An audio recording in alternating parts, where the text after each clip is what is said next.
की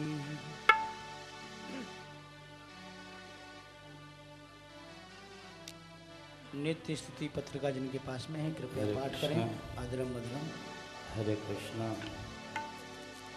अधरम मधुरम अधरम मधुरम नयनम मधुरम हसितम मधुरम हृदयम मधुरम जननम मधुरम मधुराधिपते अखिलम मधुरम वचनम मधुरम चरितम मधुरम वसनम मधुरम वरितम मधुरम चरितम मधुरम गणितम मधुरम मधुराधिपते रखिलम मधुरम मधुरो मधुरे मधुरे माधव मधुरो नित्यं मधुरं श्रवणं मधुरं मधुराधिपते रखिलं मधुरं गीतं मधुरं पीतं मधुरं युक्तं मधुरं सुखं मधुरं रूपं मधुरं तिलकं मधुरं मधुराधिपते रखिलं मधुरं करणं मधुरं करणं मधुरं हरणं मधुरं रमणं मधुरं भमितं मधुरं शमितं मधुरं मधुराधिपते रखिलं मधुरं गुञ्जा मधुरा माला मधुरा यमुना मधुरा वीथि मधुरा सलिलं मधुरं कमलं मधुरं मधुराधिपते रखिलं मधुरं गोपी मधुरा वीरा मधुरा युक्तं मधुरं मुक्तं मधुरं दृष्टं मधुरं श्रेष्ठं मधुरं मधुराधिपते रखिलं मधुरं गोपा मधुरा गावो मधुरा सृष्टिर्मधुरा सृष्टिर्मधुरा दलितं मधुरं सलितं मधुरं मधुराधिपते रखिलं मधुरम्।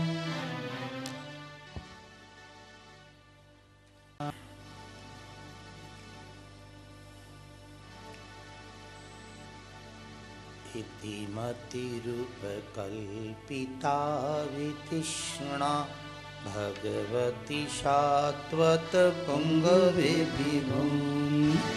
इति मतिरूपकल्पिता वितृष्णा भगवती शाश्वतपुङ्गवे विभूम्। स्वसुखं भगते क्वचित् विहर्तुम् मुपेयुषि यद्भवद्भवाहे प्रीते मुपेयुषि यद्भवद्भवाहे मतिरूपकल्पिता वितृष्णा भगवती शाश्वतपुङ्गवे विभूम्। भगवती शाश्वतपुङ्गवे विभूम्। मतिरूपकल्पिता वितृष्णा।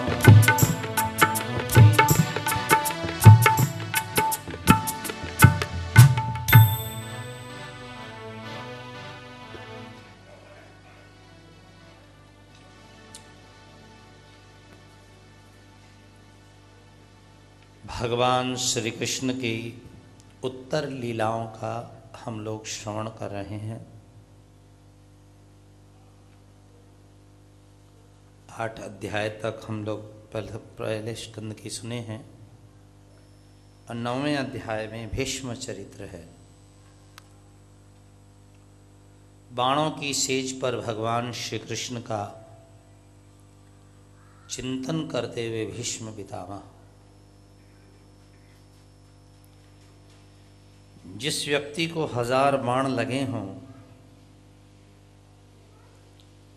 काया में छेद छेद हो गए हों, ऐसी स्थिति में प्रभु का स्मरण रहना ये प्रभु की कृपा से ही संभव है। हमारे भी घर गृहस्थी में हजारों काम रहते हैं, काज रहते हैं। दुकान व्यापार, कारखाना लगा लिया तो दुकान खुलवा ली, हजारों व्यापार। इन स्थितियों में प्रभु की याद रहना ये प्रभु की कृपा का ही फल है। भीष्म पितामह को 1000 बाण लगे हैं, हमारे 1000 काम लगे हैं। बहन का भरना भात है तो बुआ का लेना है तो उसका देना है। ऐसी स्थितियों में प्रभु का भाव रहना प्रभु की कृपा से संभव है। तो गेट बंद कर दे भैया, इसको ताला लगवा देंगे हम, फिर आना जाना बंद होगा। अभी ऊपर से बंद करो, बार बार खोल देते इसको, पूरा बंद कर दो बस।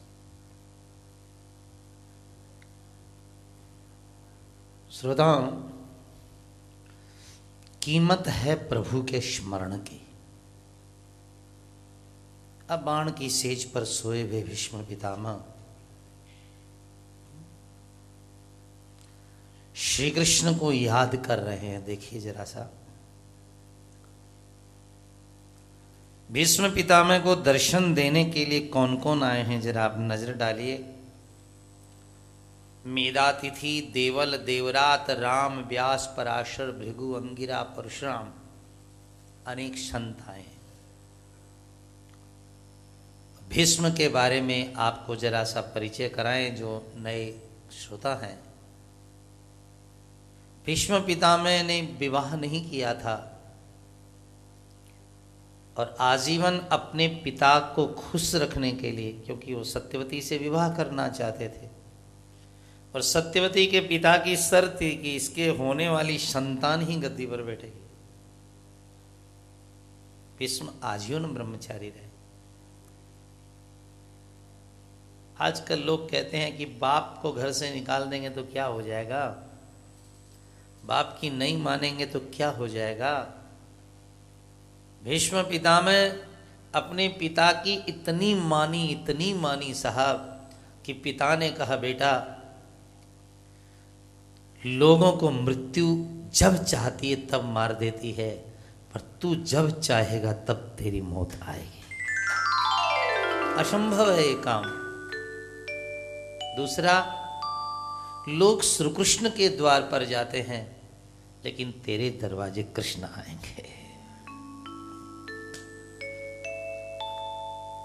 माँ बाप की सेवा का इससे बढ़िया उदाहरण कुछ नहीं हो सकता है।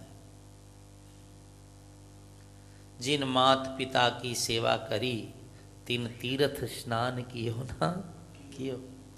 बड़ा सौभाग्य है भैया, जननी जन्मभूमि पे रहना मिल जाना और माँ की छत्र छाया में रहना मिल जाना। भीष्म पितामह दर्शन देने के करने के भाव में बैठे हुए हैं और प्रभु पांडवों के साथ दर्शन देने जाते हैं। तो भीष्म पितामह ने सोचा कृष्ण को क्या चढ़ाएं, धन चढ़ाएं, दौलत चढ़ाएं, पैसा चढ़ाएं। तो भागवत जी में लिखा है, भीष्म पितामह ने कहा, मैं आपको धन दौलत सोना हीरा मोती कुछ नहीं देता। इस बाण की सेज पर सोया हुआ भीष्म, मैं मेरी बुद्धि आपको समर्पित करता हूं, मेरी अक्कल। तो तेरी अक्कल चोखी है क्या? अच्छी है। इति मति रूप कल्पिता वितृष्णा। तेरे दर्शन करते करते, तेरा भजन करते करते, तेरा स्मरण करते करते मेरी बुद्धि वितृष्णा हो गई है, मतलब शुद्ध हो गई है।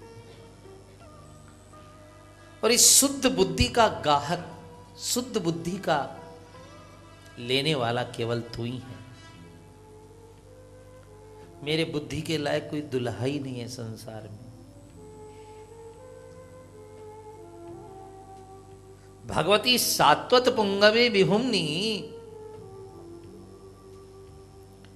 आप सत्वगुण संपन्न जो ईश्वर है उसको मेरी शुद्ध बुद्धि में समर्पित करता हूं। प्राय आदमी बुद्धि का उपयोग, कल भी मैंने कहा, पैसा कमाने के लिए करता है। और भीष्म ने, सुदामदेव ने, इन सब ने अपनी बुद्धि का प्रयोग कृष्ण प्राप्ति के लिए किया था, गोविंद को पाने के लिए।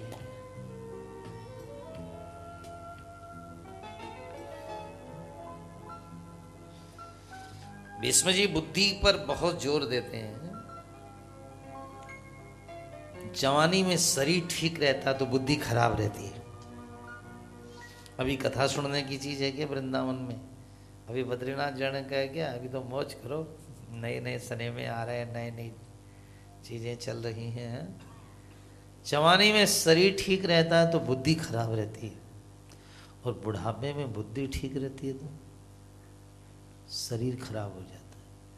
फिर तल्ला दो तल्ला चढ़ने में सोचना पड़ता है। शास्त्र कहता है जब शरीर ठीक है तभी बुद्धि ठीक हो, तभी प्रभु की कृपा होती है। हाँ, बासी फूल भगवान पर कभी नहीं चढ़ाया जाता है। इसी तरह बुढ़ापा चढ़ाओगे क्या? कई लोग बोला बुढ़ापा में भजन करेंगे, बुढ़ापे में भजन करेंगे, क्या बासी फूल ईश्वर को चढ़ाओगे? ग्यारस के दिन कोई मेहमान आ जाए उसको हम बासी भोजन नहीं देते, बासी फल नहीं देते, तो क्या ईश्वर को अपनी बासी जीवन दोगे?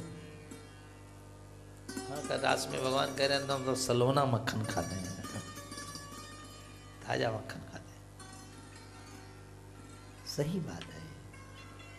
तो आओ हम लोग भी इस श्रीमद् भागवत की कथा में बैठे हैं, अपनी बुद्धि को श्री कृष्ण के समर्पित करते हैं।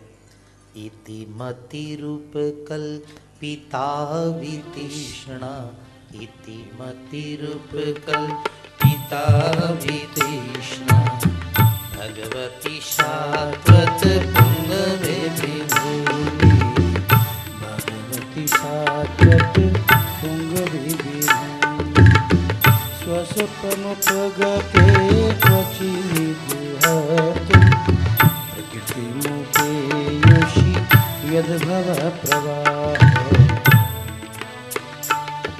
जो अपनी प्रकृति से संसार को चलाने वाले हैं, ऐसे कन्हैया को अपनी बुद्धि दे रहा हूं।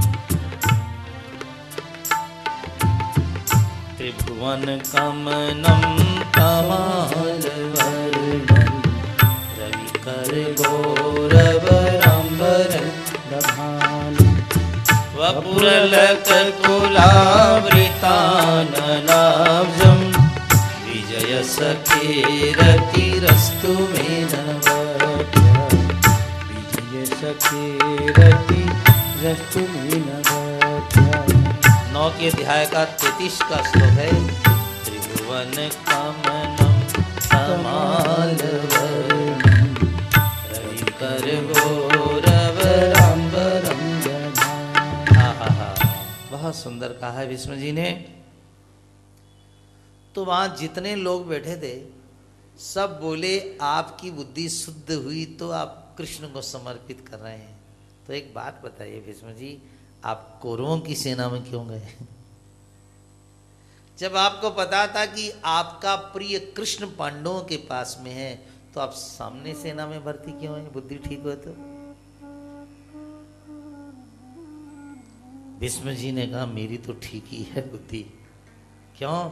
क्योंकि जो सामने होते हैं वो दिखाई देते हैं और जो पीछे होते हैं उनको मुड़ के देखना पड़ता है। पांडवों की सेना में चला जाता तो ढूंढता रह जाता कृष्ण कहाँ है, कहाँ है, इसलिए कौरवों में गया कि जब तक लड़ूंगा तब तक गोविंद की झांकी का दर्शन करता रहूंगा। बुद्धि ठीक है ना?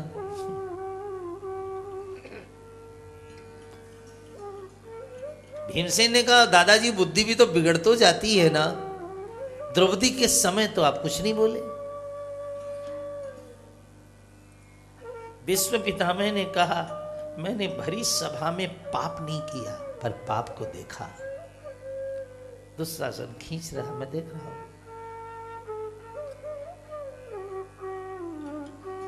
मैंने जीवन में कभी पाप नहीं किया, लेकिन भरी सभा में पाप को मैंने होते देखा। इसका परिणाम है कि भगवान ने मुझे बाणों की सेज पर सुलाया है। यदि पाप करता तो पता नहीं मुझको कौन से नरक में जाना पड़ता। इसलिए पाप देखो भी मत। विष्णु जी कहते हैं मैंने पाप का दर्शन किया था, पाप नहीं किया था, क्योंकि मैं मेरे धर्म से बंधा हुआ था। मैंने जीवन, भीष्म जी के पूरे चरित्र में क्या है? धर्म। उन्होंने कभी धर्म का त्याग नहीं किया। अंबालिका को हरण करके ले आए थे, उसमें से एक लड़की बोली मैं तो दूसरे राजा से प्रेम करती हूँ, और वो चली गई। उस राजा ने कहा भीष्म ने जिसे हर लिया मैं नहीं ब्याह सकता। अब वो वापिस आई,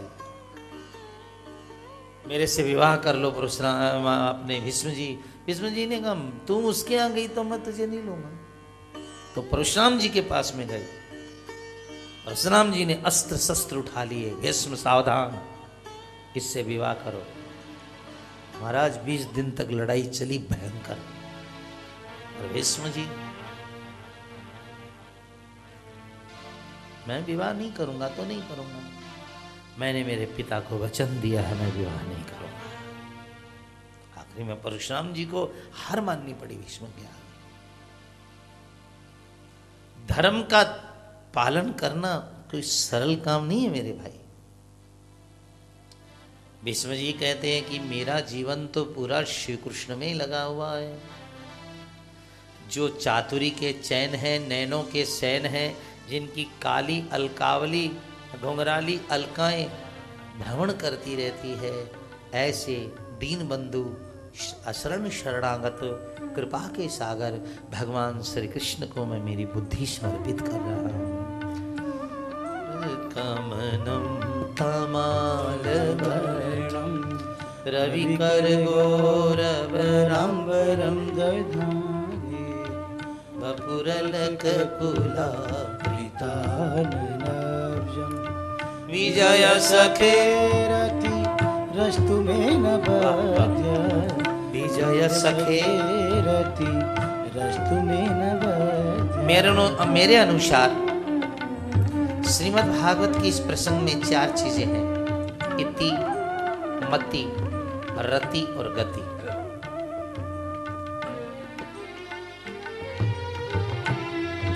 इति मेरी बुद्धि का अंत तुम्हारे में हो, मेरी मति तुम्हारे में हो, मेरी रति तुम्हारे में हो, और अंत में मेरी गति तुम्हारे में हो। त्रिभुवन कमनम तमालवर्णम रविकर गौरवराम्बरम दधाने वपुरलक कुलावृताननब्जं विजय सखे रति रस्तु में न बध्य सखे रति रस्तु में न बध्य। हे सखे, हे अर्जुन के सखा, रति रस्तु में न अवध्या, मेरी निष्कपट बुद्धि तुम्हारे में लगे। भीष्म जी ने मेली कुचेली गंदी बुद्धि नहीं चढ़ाई है, सत्संग में धो करके भगवान के नाम में स्नान करा करके एक पवित्र बुद्धि परमात्मा को समर्पित की है।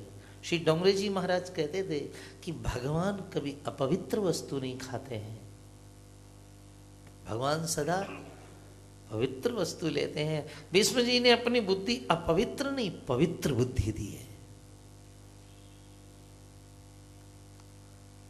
इसलिए तो वे कहते हैं कि विजय सखे रति रस्तु में न अनवद्य, पाप से जो पवित्र हो चुकी है ऐसी बुद्धि मैं आपको समर्पित कर रहा हूं।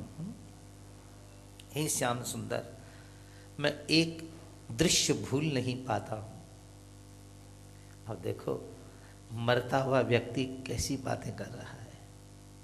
एक दृश्य मैं भूल नहीं पाता हूं, जब मैंने घोड़ों के पांव में बाण मारे उस समय आपका रथ उछल गया, और जब रथ उछला तो आपकी जो घुंघराली अलकाएं थी वो भी उछल गई, और जब वापस गालों पर वो अलकावलियां गिरी तो कुछ आंख के आगे आ गई थी, और आपने झटके के साथ हटाकर जो मुझे देखा वो तुम्हारा देखना हम भूल नहीं पा रहे हैं। संस्कृत सुनिए, देखो भागवत क्या कहती है। युधि तुरगरजो विधूम विसृग, युधि तुरगरजो विधूम विसृग, घोड़ों के टापों से उच्छलित हुई कुछ ललित श्रमवार्य लंकृतास्ये मम निशित शरैर्विभद्यमाना त्वचिविलशत कवचेस्तु कृष्ण आत्मा।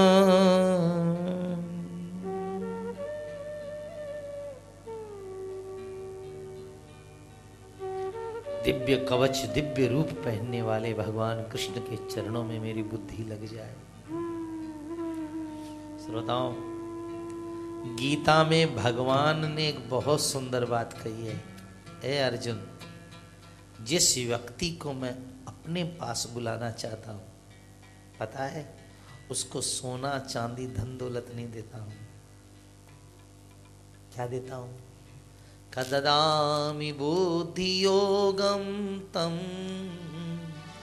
ददामि बुद्धि योगम तम, ये न मामुपयान्ति ते, ये न मामुपयान्ति ते। ठाकुर जी कहते मैं उसे बुद्धि देता हूं, और ऐसी बुद्धि देता हूं वो 84 लाख योनियों के चक्कर में रहने वाला आदमी ऐसा निकलता है कि मेरे चरणों से लिपट जाता है करके। ददामि बुद्धि योगम तम तम पुरुषम भजनानंदिनम, ददामि बुद्धि योगम ये न मामुपयान्ति ते, माम उपयान्ति माम प्राप्नुवन्ति, मुझे प्राप्त कर लेते हैं। श्रोताओं, ईश्वर आपको भी ऐसी बुद्धि दे। आप कथा सुनने वृंदावन में आए हो। ठाकुर जी का क्या कहना है? मैं देता हूं बुद्धि जिसको भवसागर से वो तर जाता, भवसागर से वो तर जाता। हर लेता हूं जिसकी बुद्धि वह पाप के कीचड़ में फंस जाता, वह पाप के कीचड़ में। अति पाप करने का मन करे, अति झूठ बोलने का, अति संसार पाने का मन करे तो सोचना चाहिए भगवान ने बुद्धि छीन ली। अति भजन करने का, अति कीर्तन करने का, अति ठाकुर जी को याद करने का मन करे तो सोचना चाहिए ठाकुर जी ने बुद्धि की भेंट दी हमको। श्रोताओं, ये मस्तक में हमारी बुद्धि रहती है। मरने के पहले इस लड़की का, ये बुद्धि का विवाह ठाकुर जी से करना, कहीं तुम कुंवारी ही नहीं मर जाए, तुम्हारी बुद्धि कुंवारी न रह जाए। छोरी तो ब्याही हो, छोरा तो ब्याया हो, कम से कम अपनी बुद्धि ब्या लो। बुद्धि का लगन होता है श्याम सुंदर से, बुद्धि का लगन होता है प्रभु के चरणारविंद से। तो दुनिया में अनेक बुद्धि है, अनेक बुद्धि मत बनियो, बनना है तो एक बुद्धि बनियो। महाभारत में एक छोटी सी कथा आती है कि एक तालाब होता है, तालाब, और तालाब के अंदर दो बड़ी बड़ी मछलियां रहती हैं, एक का नाम है 10,000 बुद्धि, लक्ष्य बुद्धि, लाख बुद्धि, एक का है 1000 बुद्धि, और एक बेचारा मेंढक रहता है पत्नी के साथ, उसका नाम है एक बुद्धि। तालाब में रहते हैं लाख बुद्धि, 1000 बुद्धि और एक बुद्धि। एक बार वो तालाब में मछली पकड़ने वाले मछुआरे आए और उन्होंने तालाब देखा तो बोले तालाब बड़ा बढ़िया है, कल इसी में जाल डाल करके मछली पकड़ेंगे। तो एक बुद्धि ने कहा भैया अब यहां से निकल चलना चाहिए पास वाले तालाब में। तो लाख बुद्धि वाला बोला तेरा दिमाग खराब है, मेरे में लाख बुद्धि है, जब चाहूं पैतरे बदल करके जाल में फंस ही नहीं सकता। 10,000 बुद्धि बोला तू ठीक कहता है, मैं भी उस्ताद हूं।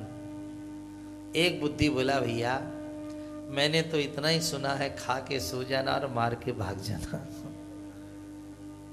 मैं तो अपनी पत्नी से मेंढक बोला चल पास वाले सरोवर में चलेंगे, दोनों फुदकते फुदकते चले। और दूसरे दिन झींवर आए, जाल डाला, 1 घंटा नहीं फंसे, 2 घंटा नहीं फंसे, महाराज कितना बचेंगे, अंत में दोनों फंस गए। और लाख बुद्धि जरा बड़े शरीर वाला था और 10,000 बुद्धि थोड़ा उससे छोटा मछली था। तो झींवरों ने क्या किया, लाख बुद्धि को तो रस्सों से बांध लिया और 10,000 बुद्धि को कंधे पर रख दिया और खींचते हुए ले जा रहे थे इस दूसरे तालाब से। तो मेंढक ने अपनी पत्नी से कहा देख लाख बुद्धि घसीटा जा रहा है, 10,000 बुद्धि लटकता जा रहा है और मैं एक बुद्धि मौज कर रहा हूं। कहानी साहब चाहे महाभारत की हो, हमारी भी एक बुद्धि होनी चाहिए। श्री कृष्ण शरणम मम, श्री कृष्ण शरणम मम। ये बुद्धि है नहीं आपकी, इसलिए आधे लोग बोले आधे लोग नहीं बोले। श्री कृष्ण शरणम मम, श्री कृष्ण शरणम। ये वल्लभाचार्य जी का शब्द है। मैं श्री कृष्ण की शरण हूँ।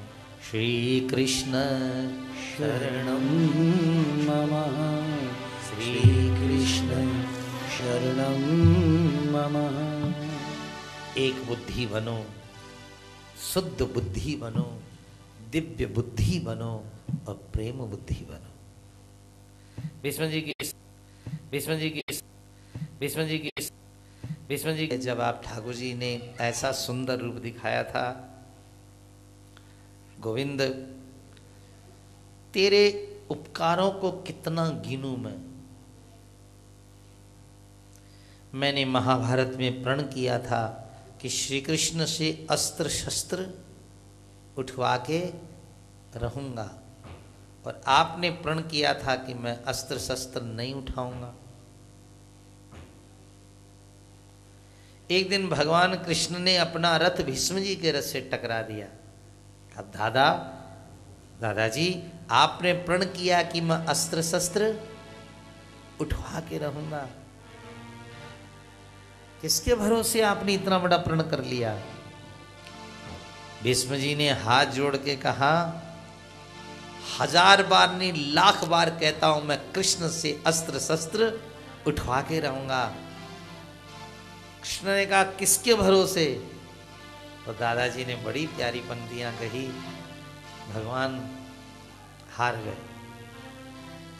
हरि के भरोसे हम हरि को हराएंगे, हरि के भरोसे हम हरि को हराएंगे, हरि के भरोसे हम हरि को हराएंगे, हरि के भरोसे हम हरि को हराएंगे, हरि के भरोसे हरि को हराएंगे, हरि के भरोसे हम हरि को हराएंगे।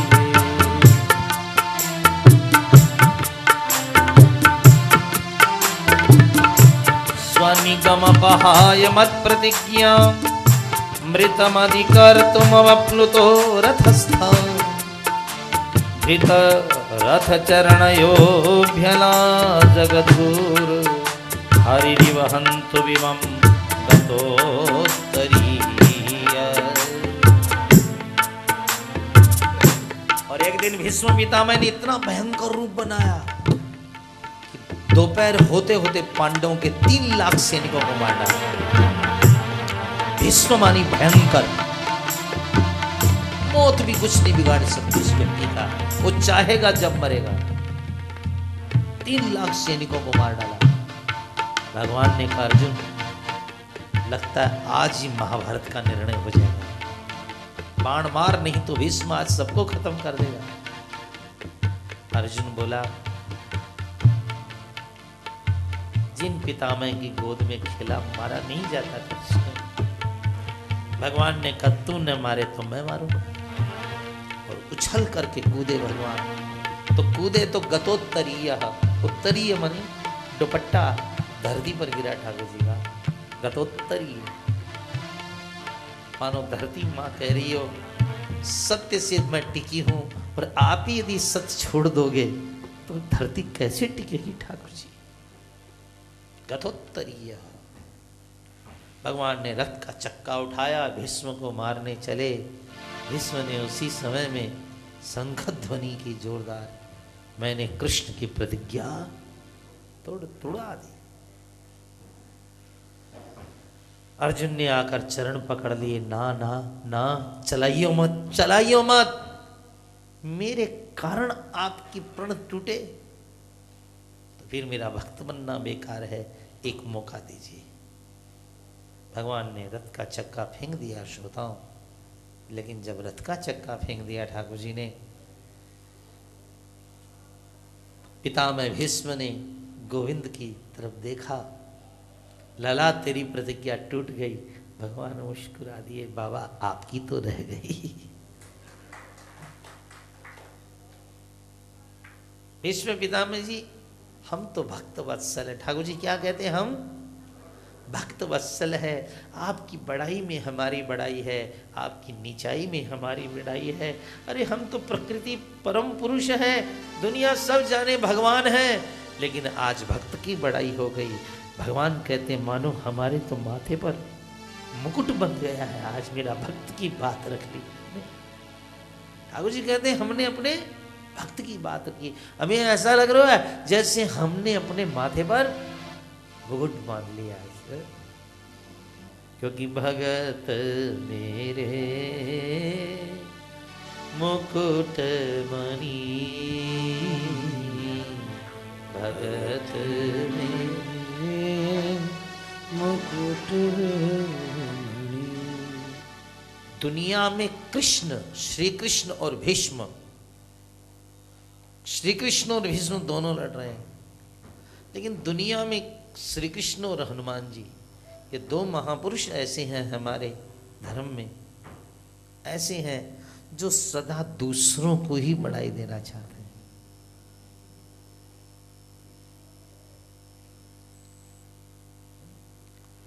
दूसरों को ही सदा बड़ाई दिलाना चाहते हैं, कभी अपने बड़ाई लेना नहीं चाहते। सुग्रीव को राज दिलाया था हनुमान जी ने, लंका पार गए थे हनुमान जी, द्रोणाचल लाए थे हनुमान जी, लक्ष्मण को जिलाया हनुमान जी,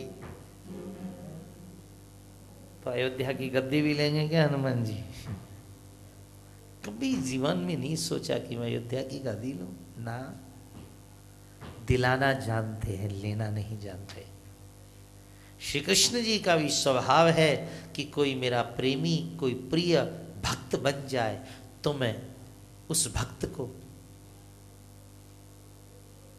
ऊंचा से ऊंचा बनाऊं, बड़ा से बड़ा बनाऊं। ये ठाकुर जी का स्वभाव है। 10वें स्कंद में एक कथा है बड़ी सुंदर, अभी सुना दें आपको, उस समय तो हड़बड़ में रहेंगे। बड़ी सुंदर कथा आती है कि एक ब्राह्मण के बच्चे मर जाते थे, जन्मा और बेटा मर गया, फिर जन्मा फिर मर गया, एक एक करके द्वारिका में उसके 7 बेटे मर गए। वो ब्राह्मण हर बार लाश ला करके द्वारका के दरवाजे पर अर्घ देता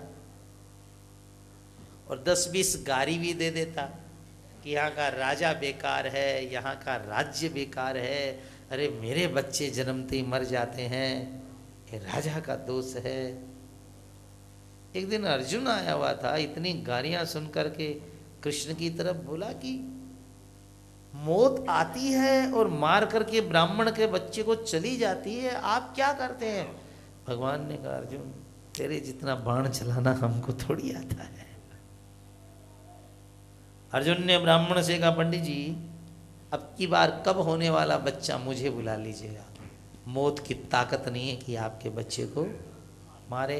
चलो बच्चा जब होने वाला था अर्जुन को बुलाया गया और अर्जुन ने गांडी ऊपर लाखों बाण चढ़ा डाले और घर को एकदम हवा भी नहीं घुसे। ब्राह्मणी के बच्चा हुआ, रोया, और दिन लाश तो मिलती थी, आज तो लाश भी गायब।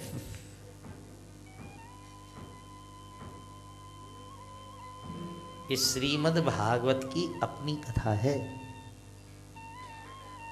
लाश गायब हो गई। अब अर्जुन का तो प्रण था कि मैं यदि कोई प्रण पूरा नहीं करूंगा तो चिता में जल के मर जाऊंगा, और अर्जुन चिता जचा करके मरने जा रहा है। कृष्ण ने कहा क्या कर रहा है? बोले मैं तो आज चिता में जल के मरूंगा। मैंने अरे लाश तक गायब हो गई। भगवान ने कहा मेरे रथ में बैठ, और भगवान अर्जुन को बिठा के रथ में हिमालय पर्वत ले गए। हिमालय के आगे लोकालोक नाम के पर्वत पर ले गए। हिमालय से आगे लोकालोक पर्वत पर ले गए। ऐसी जगह ले गए जहां सूरज का प्रकाश जाता नहीं है। तब भगवान ने सुदर्शन चक्र का प्रकाश किया। अजय कथा कितनों ने सुनी है भागवत जी में? एक। हाँ, ये भागवत की अपनी कथा है, दशम स्कंद की। लोकालोक पर्वत के आगे ठाकुर जी गए, सुदर्शन चक्र से प्रकाश किया, और वहां लोकालोक पर्वत के बाहर एक भूमा नाम के राजा हैं, उसके यहाँ गए। उसने श्री कृष्ण का बहुत जोरदार स्वागत किया। बोले कृष्ण आप हमारे दरवाजे पर आओगे, इसीलिए मैं ब्राह्मण के बच्चे ले आता था। ले जाइए ना ब्राह्मण के बच्चों को। भगवान ने सातों को अपनी बिठाया और लेकर जब आ रहे थे, अर्जुन ने कहा जब आप ला सकते थे तो हमें बीच में क्यों फंसाया?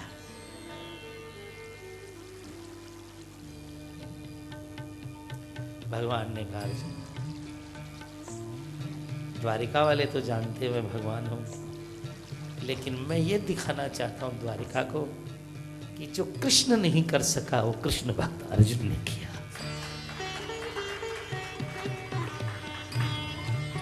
इसलिए श्रोताओं, जितने आप लोग हैं वो कर सकते हैं जो कृष्ण नहीं किया। भगवान ने हम सब लोगों को इतना सामर्थ्य दिया है। हरे कृष्ण हरे कृष्ण हरे कृष्ण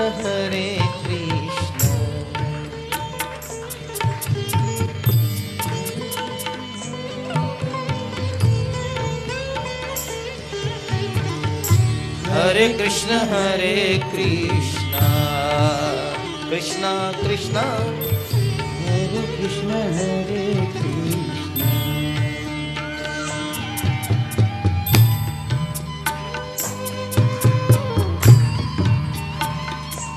हरि बोल।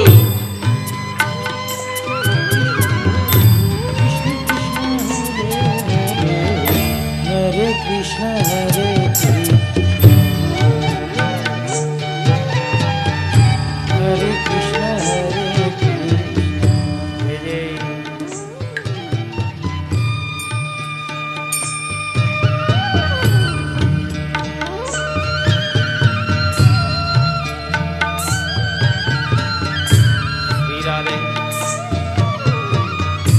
हरे कृष्ण। हरे कृष्ण कृष्ण कृष्ण हरे हरे हरे कृष्ण हरे हरे हरे कृष्ण कृष्ण कृष्ण हरे कृष्ण हरे कृष्ण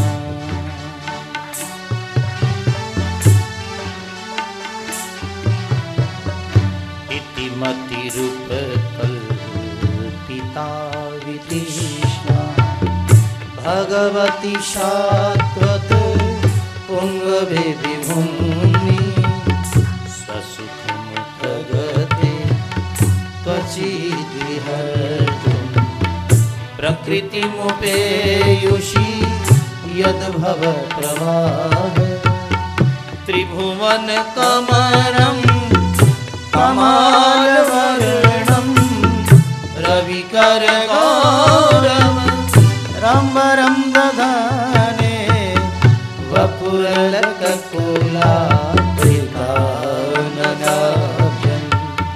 विजय सखेरति भगवान श्री कृष्ण के चरणारविंद में भीष्म पितामह ने अपने प्राणों को समर्पण किया, लेकिन समर्पण के पहले अपनी बुद्धि को अर्पण किया। भजन के द्वारा बुद्धि ही पवित्र होती है। साधना करो कि मरने के पहले हमारी बुद्धि शुद्ध हो। जीव बुद्धि का उपयोग प्राय धन कमाने में ही लगाता है, पर वैष्णव वो है जो अपनी बुद्धि का प्रयोग श्री कृष्ण की प्राप्ति में लगाता है। परम धन श्री कृष्ण है। और भीष्म पितामह को मुक्ति दे करके जब तिलांजलि देने का समय आया कि भीष्म पितामह को तिलांजलि देनी चाहिए, तो भैया लोगों ने गंगा में खड़े होकर के गंगे को तिलांजलि दी, लेकिन भगवान श्री कृष्ण ने आंसुओं से तिलांजलि दी। बड़े रोए। तो उद्धव जी आए हुए थे। बड़े बड़े लोग कृष्ण जी को लेने आए थे, क्योंकि द्वारिका जा रहे हैं, भगवान लेने के लिए आए हैं। तो भगवान ने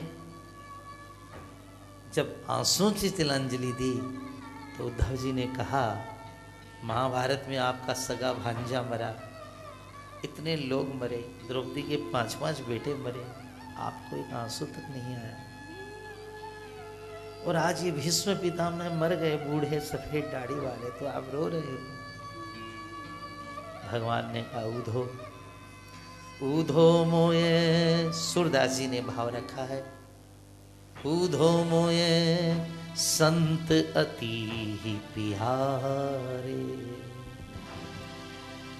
हम संतन के संत हमारे, इतने लाखों मरे, हमें कोई दुख नहीं हुआ, लेकिन आज मेरा भक्त भीष्म ने अपने प्राण त्याग दिए। भीष्म जी के भाव से विश्व का कल्याण हो रहा था। देखो, जीव रोता है अभाव में, रोटी नहीं, कपड़ा नहीं, मकान नहीं, और दूसरों का देख ले तो आदमी रोएगा। जीव सदा रोता है अभाव में, और ठाकुर जी भक्त रोता है भाव में। लेकिन हमारे ठाकुर जी भी रोते हैं। भागवत जी में लिखा है, ठाकुर जी रोते हैं स्वभाव में। अपने प्रियजनों के लिए आंसू बहाना तो इनका काम है साहब।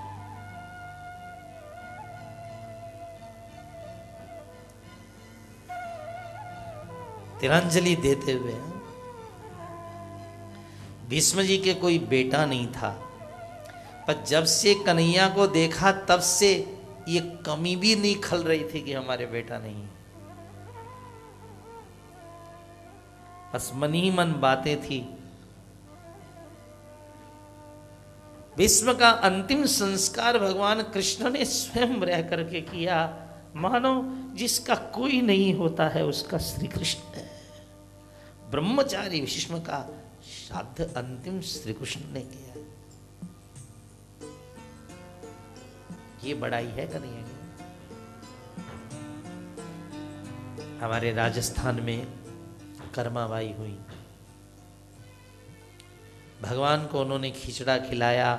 पिता ने आके बताया, बेटी वो तो भगवान थे, तो उन्हें किसको खिला दिया खिचड़ा।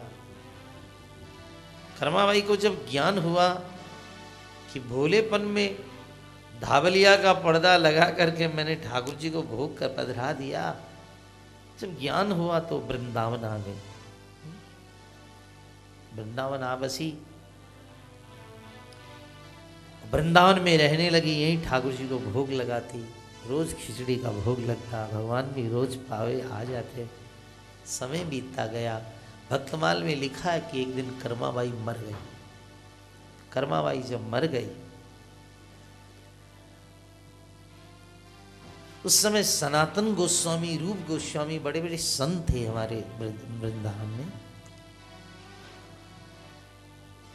तो सबने कहा कि बाई के तो कोई बेटा भी नहीं है, अब आग कौन लगाए। तो उस समय एक नीलमणि सुंदर बालक आया, बोला ये तो मेरी माँ है, और लेकर के गए स्मशान में। वहाँ उसने अग्नि दी, संस्कार किया। उसके बाद में वो अंतर्ध्यान हो गया। तब सब लोगों को, जितने संत गए थे, उनको होश आया, अरे कर्माबाई तो ठाकुर जी को अपना बेटा मानती थी। भक्तमाल में ऐसा लिखा है कि जब कर्माबाई मर गई, उसके बाद भी उस मंदिर में जहाँ पे कर्माबाई रहा करती थी, उस मंदिर में रात के 12 बजे रोज रोने की आवाज़ आती, मुझे खिचड़ी खानी है, मुझे भूख लगी है, मुझे ग्यारस नहीं करनी है, मुझे भूख लगी है, मुझे खिचड़ी खानी है, हाँ मुझे खिचड़ी खानी है, मुझे भूख लगी है, मुझे एकादशी नहीं करनी है।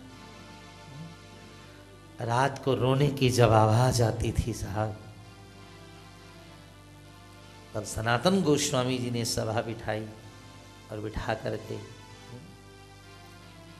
कहा कि इस मंदिर में रोज खिचड़ी का भोग लगेगा। ठाकुर जी हम भक्तमाल, बड़े भक्तमाली जी के साथ गए थे उस मंदिर में दर्शन करने। तो महाराज श्री नहीं है, तो कहने का मेरा इतना है, भीष्म पितामह जैसे महापुरुषों ने आज भी माघ के महीने के अंदर शुक्ल पक्ष में जो अष्टमी आती है, उसका नाम क्या होता है? भीष्माष्टमी। उस दिन चाहे पिता हैं मौजूद, वो व्यक्ति भी, पिता हैं वो व्यक्ति भी भीष्म के नाम से तिलांजलि देता है, उसके पितृश्वर लोग वैकुंठ के वासी हो जाते हैं। याद रखिएगा, माघ शुक्ल अष्टमी भीष्म अष्टमी है। उस दिन कोई भी आदमी तिलांजलि दे सकता है भीष्म जी का नाम लेकर के, भीष्म तस्मै स्वधा कह करके। उसके पितृ कभी नरक में नहीं रह सकते हैं। कर्मकांड में भीष्म पितामह को बहुत ऊंचा बताया गया है। ऐसे भी हम लोग जो श्राद्ध कर आते हैं, श्राद्ध होता है, तर्पण होते हैं, तर्पण के अंदर हम आज भी भीष्म को तर्पण करते हैं, क्योंकि भीष्म का पुत्र भगवान कृष्ण था, जिन्होंने उनको अंतिम में दर्शन दिया। और देखो कितनी बढ़िया बात श्रीमद् भागवत जी में लिखी है कि दुनिया पर हुकूमत बांके बिहारी चलाते हैं, पर भीष्म जी ने श्री बांके बिहारी पर हुकूमत चलाई। सदैव देवो भगवान प्रतीक्षताम कलेवरम यावदिदम हिनोम्यहम। जब तक मैं शरीर नहीं छोड़ू, मेरे सामने खड़े रहो। कितनी बड़ी हुकूमत चला रहे। और हुकुम खड़े नहीं रहो, प्रतीक्षताम, प्रतीक्षा करो हमारे मरने की। भगवान खड़े हो गए तो भीष्म जी ने डांटा, इस तरह कंजूस की तरह मत खड़े रहो, चेहरे पर जरा मुस्कान हो, आंखों में जरा खुमार हो, होठों में जरा लाली हो, इस तरह खड़े हो। क्या खड़े वैसे? तो सदैव देवो भगवान प्रतीक्षता कलेवरं यावदिदं हिनोम्यहम्। आइए, भीष्म जी के इस चरित्र को स्तुति आपने बड़ी प्रेम से सुनी। अब प्रणाम करते हुए सूरदास जी महाराज ने लिखा है कि भीष्म जी को मरते समय ठाकुर जी से प्रार्थना की सूरदास जी के शब्दों में कि मुझे आपका कोई रूप पसंद नहीं है, मरते समय बस केवल एक रूप आपका लेके जाना चाहता हूँ। सो छवि नैनन माही रही, सो छवि नैनन माही रही, सोच गाइए नैनन माही रही, सोच छवि नैनन माही रही।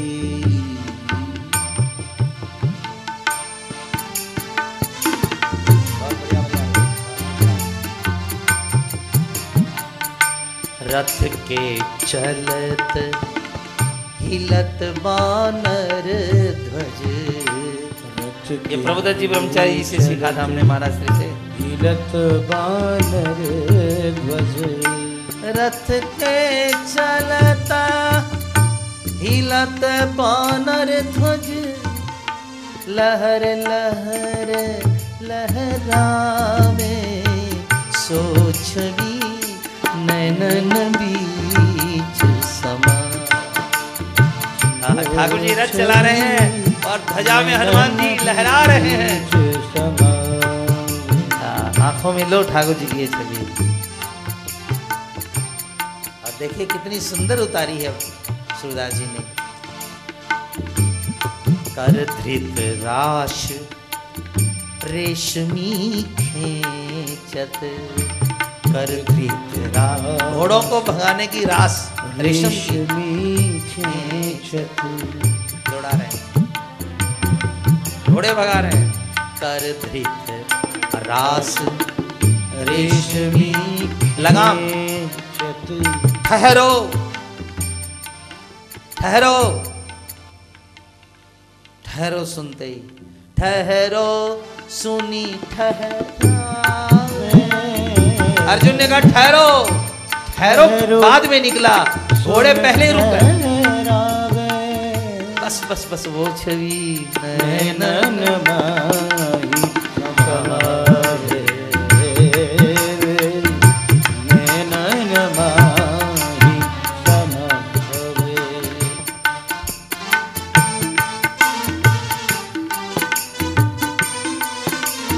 जय हो भीष्म महाराज की। नैनन माही समावे, सो छवि नैनन माही समावे। ज़्यादा भजन की आवश्यकता नहीं है, लेकिन ये भजन नहीं, सूरदास जी के एक भाव हैं। कर धृत राश रेशमी खींचत, और ठहरो सुनी ठहरा।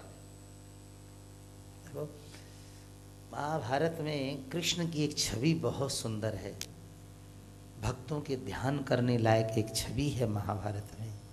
फोटो चित्र है ठाकुर जी का, 2 हाथ वाले ठाकुर जी 4 हाथ का काम कर रहे हैं। ये बड़ा सुंदर दृश्य है। श्री कृपाल शंकर जी महाराज को एक बार सुनाया, बड़े आनंदित हो गए थे सुन के। बड़ा सुंदर है ये भाव, 2 हाथ वाले 4 हाथ का काम कर रहे हैं। जयद्रथ की कथा है। सूर्यास्त होने के पहले यदि जयद्रथ को नहीं मारूं तो अर्जुन ने कहा मैं चिता में जल के मर जाऊंगा। और उस दिन कौरवों ने सारी सेना आगे लगा दी, आपको पता है। अर्जुन भी कम नहीं था। उस अर्जुन ने उस दिन एक दिन में 7 लाख सैनिकों को सल्टाया। कितने? एक आदमी मार सकता है, और उसका नाम भारत। उसका सारथी कौन है? श्री कृष्ण। कर्ण कहता है, हे भीष्म पितामह, यदि 1 घंटे के लिए नहीं 1 मिनट के लिए कृष्ण जैसा सारथी मिल जाए तो 1 करोड़ अर्जुनों की लाश बिछा दूंगा। कृष्ण सरिस जो सारथी पाऊं तो कोटिक अर्जुन मार गिराऊं। करोड़ अर्जुन मार डालो, कृष्ण जैसा सारथी मिल जाए। अर्जुन ने 7 लाख मार डाले, पर अभी भी जयद्रथ दूर था। अब इतना भयानक युद्ध जब किया तो घोड़ों के शरीर पर हाथ रखा तो आग की लपटें निकल रही थी, इतना गर्म हो गया घोड़ों का शरीर। भागते भागते दाएं बाएं आगे पीछे। भगवान ने कहा, अर्जुन घोड़े जल के मर जाएंगे, अब नहीं। अर्जुन तो युद्ध कर, घोड़े तो जल के मर जाएंगे। भगवान ने कहा, अर्जुन जल्दी से वारुणास्त्र मार। अर्जुन ने वारुणास्त्र का धरती पर प्रयोग किया और जल की धारा निकली, पानी की धारा निकली। अब पानी जब धार निकली तो घोड़ों को कैसे नहलाए? अब आप 4 हाथ का काम देखिए, एक छवि को आंखों में बसाइएगा। भगवान ने देखा यदि रस्सियां छोड़ दी तो घोड़े भाग जाएंगे और चाबुक नहीं दिखाई तो घोड़े निडर हो जाएंगे, दाएं बाएं भागने लगेंगे, और यदि स्नान नहीं कराया तो घोड़े जल जाएंगे। श्री कृष्ण ने सब काम कर लिए। भगवान ने काम किया, सीधा काम। भगवान ने दांतों के अंदर रस्सी दबाई घोड़ों को और दांत से रथ चला रहे थे। घोड़े भाग न जाए इसलिए अपनी चाबुक को, जहां मोर पंख खोसते हैं वहां चाबुक खोस ली। उसकी छाया घोड़ों के आगे पलट रही थी, लगता था चाबुक खड़ी हुई है। और दोनों हाथ से हैं, एक हाथ से अर्जुन को रथ को दाएं अर्जुन बाएं अर्जुन बता रहे थे, और वो हाथ से जल ले लेकर थप थपा करके घोड़ों को चतुर्भुज कृष्ण नहला रहे थे। है कोई ऐसा कर्तव्यनिष्ठ?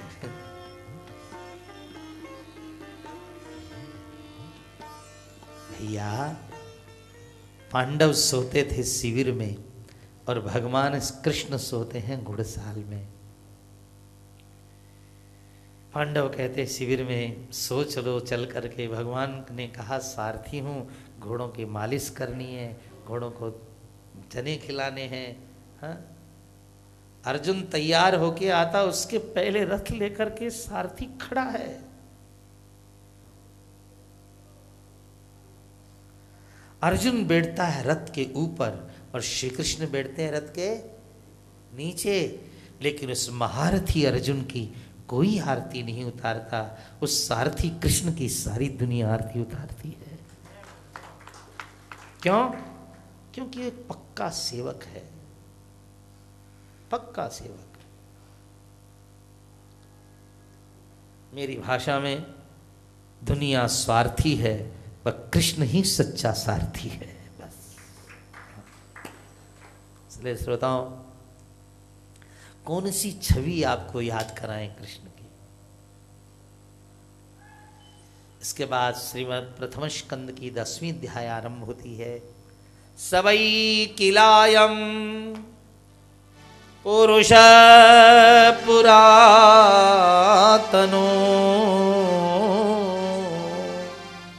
आज भगवान कृष्ण द्वारिका जा रहे हैं। सारी स्त्रियां, सारे हस्तिनापुर के लोग रो रहे हैं कि आज हमारी धरती सौभाग्यहीन हो जाएंगी। आज 100 चंद्रमाओं को रूप वाले कृष्ण को देखते थे, आज हमारे